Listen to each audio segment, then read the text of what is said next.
নমস্কার, দীপা স্টার্লিং চ্যানেলে আপনাদের সবাইকে স্বাগত। আজকে আমি বানাবো ফোলা ফোলা মটরশুঁটির স্পেশাল পরোটা। অসম্ভব ভালো লাগে, শীতকালে প্রচুর মটরশুঁটি, এই সময় আপনারা অনায়াসেই বানিয়ে নিতে পারেন মটরশুঁটির এই পরোটাটা। চলুন দেখে নেওয়া যাক মটরশুঁটির এই স্পেশাল পরোটা বানানোর ভিডিওটা। ডো বানাবার জন্য একটা পাত্রের মধ্যে নেব 1 কাপ ময়দা, ওই কাপেরই হাফ কাপ নেব আটা আর হাফ কাপ নেব বেসন। দেব পরিমাণ মতো নুন আর 1/4 চামচ চিনি। ভালো করে মিশিয়ে নেব। এবারে এর মধ্যে দেব 2 টেবিল চামচ রিফাইন্ড অয়েল। তেলটা দেওয়ার পর হাতে করে বেশ অনেকক্ষণ ধরে মেখে নেব। এবারে এর মধ্যে দেব 3 টেবিল চামচ টক দই। টক দইটা দেওয়ার পর ভালো করে হাতে করে মিশিয়ে নেব।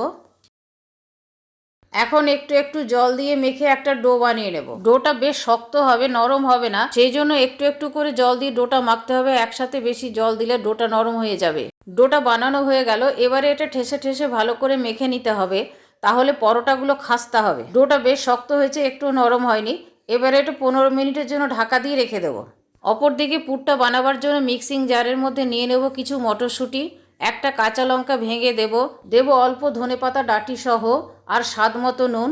পেস্টটা বানিয়ে নেব। এবারে প্যানের মধ্যে দেব 2 টেবিল চামচ রিফাইন্ড অয়েল। তেলটা বেশি দেব না। 1 ছোট চামচ দেব হিং আর 3 টেবিল চামচ দেব বেসন। একসাথে ভেজে নেব। বেসনে কাঁচা গন্ধটা চলে গেছে। এর মধ্যে দিয়ে দেব পেস্ট করে রাখা মটরশুঁটি। এবারে নেড়ে ভালো করে শুকিয়ে নেব। পুরটা শুকনো শুকনো হবে। পুর নরম থাকলে পরোটা ভালো হবে না। আপনারা চাইলে এর সাথে আদা পেস্টও দিতে পারেন। আমিষ খেতে চাইলে রসুন বা পেঁয়াজও দিতে পারেন। পেস্টটা অনেকটা শুকিয়ে এসছে। এবারে এর মধ্যে দেব হাফ টেবিল চামচ আমচুর পাউডার। এর পরিবর্তে চাট মশলাও ব্যবহার করতে পারেন। পুরটা হয়ে গেছে। এবারে ঠান্ডা করে নেব। পুরটা ঠান্ডা হয়ে গেছে। এদিকে ময়দা মাখাটাও 15 মিনিট হয়ে গেছে।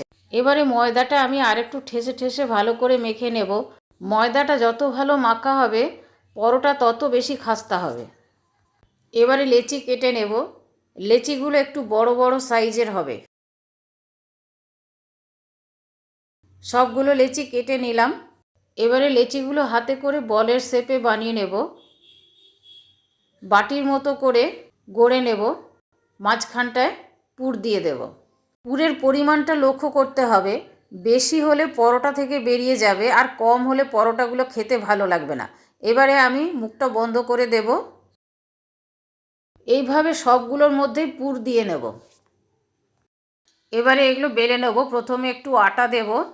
লেচিগুলো একটু প্রেসার দিয়ে হাতে করে স্প্রেড করে নেব। এতে যে পুরটা আছে সেটা চারিদিকে ছড়িয়ে যাবে। এবারে বেলে নেব। হালকাভাবে বেলতে হবে, প্রেসার দিয়ে বেললে পুর বেরিয়ে যাবে। রুটিটা বেলা হয়ে গেল, তুলে নেব। এইভাবে আমি সবগুলোই বেলে নেব।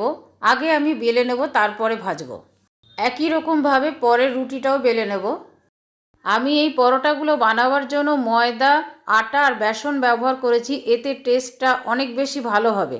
শুধু ময়দা দিয়ে বা আটা দিয়েও আপনারা বানাতে পারেন। সবগুলো বেলে নিলাম। এবারে ভাজবার জন্য একটা প্যান বসিয়েছি। প্যানের মধ্যে একটা রুটি দিয়ে দিলাম। একটা সাইড ফুলে উঠেছে, উল্টিয়ে দেব।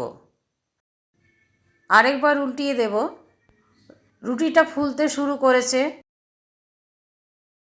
এবারে পরোটাটার 2 সাইড আমি রিফাইন্ড অয়েল দিয়ে ভালো করে ভেজে নেব। পরোটাটা কতটা ফুলে উঠেছে এটা উল্টাবার জন্য আমাকে দুটো জিনিস ব্যবহার করতে হবে। খুন্তির সাথে একটা চামচও ব্যবহার করলাম। এবার একটু প্রেসার দিয়ে দেবো চারি সাইডটা, যাতে ভালো করে হয়ে যায়। এইভাবে 3-4 বার উল্টে পাল্টে পরোটাটা ভেজে নিলাম। পরোটাটা ভাজা হয়ে গেছে, তুলে নেব। প্যানের মধ্যে আরেকটা পরোটা দিয়ে দেব। একই রকমভাবে এই পরোটাটাও ভেজে নেব। পরোটাটার চারদিকটা ফুলে উঠেছে, উল্টিয়ে দেব। এই সাইডটা ভালো করে ফুলে উঠেছে, তেল দিয়ে দেব। উল্টিয়ে দেব। এই সাইডেও তেল লাগিয়ে দেব। আরেকবার উল্টিয়ে দেব।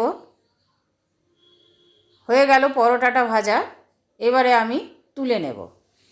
এইভাবে সবগুলো পরোটাই আমি ভেজে নিলাম। সার্ভ করব রায়তা দিয়ে। আপনারা টক দই দিয়েও খেতে পারেন, খুবই ভালো লাগে খেতে। মাঝখানে একটু ধনেপাতা দিয়ে দেবো, দেখতে ভালো লাগবে। আমার এই স্পেশাল মটরশুঁটির পরোটা বানানোর পদ্ধতিটা আপনাদের কেমন লাগলো কমেন্ট করে কমেন্ট বক্সে জানাবেন। ভালো লাগলে প্লিজ একটা লাইক করে দেবেন, শেয়ার করবেন আর সাবস্ক্রাইব করে বেল আইকনটা টিপে দেবেন পরবর্তী নোটিফিকেশনের জন্য।